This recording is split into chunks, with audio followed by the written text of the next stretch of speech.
I don't know. I really have mixed feelings about this. To be honest, I don't think it will work out. I think my most honest opinion is that I believe that this government won't last for 4 years, to be honest.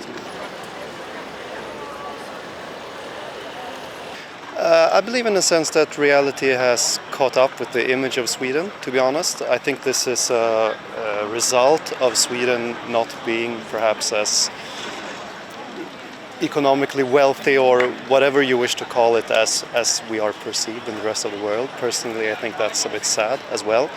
But at the end of the day, I think this will cause a lot of Swedes to actually think about what they want and how they want their future to look like.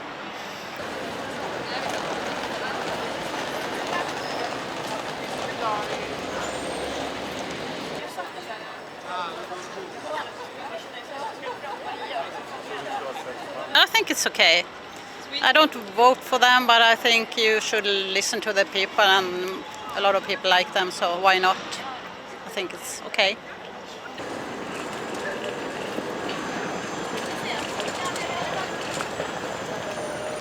Well, from my point of view, I find it a bit scary because I don't agree with their policies. So, well, we'll have to wait and see. I mean, in other countries, Denmark, Finland, for example, those parties stayed in power for a few years and then they were gone again. So we just have to wait and see.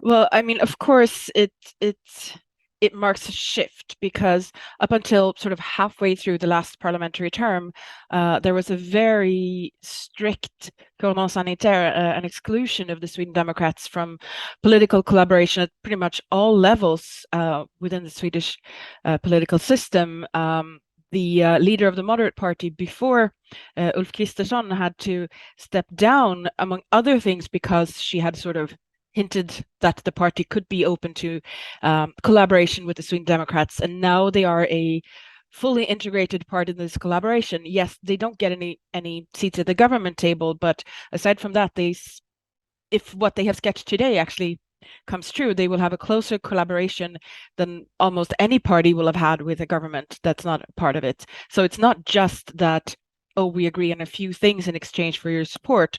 They are part of a very integrated type of collaboration, and that's of course very far from being ostracized, as was the case just a few years ago. But it has been a sort of a theme in not just from the Sweden Democrats, but from quite a lot of the parties over the past couple of years, that Sweden should go from being a very liberal country in terms of migration to sort of arriving at the EU minimum level. And this is, of course, another step in that direction. So if you compare to what migration policy looked like maybe 7-10 years ago, it's been a substantial shift. The point of this having maybe arrived later in Sweden than in many other countries is, among other things, the roots of the Sweden Democrats. They're not the sort of anti-tax party that drifted in towards being anti-immigration.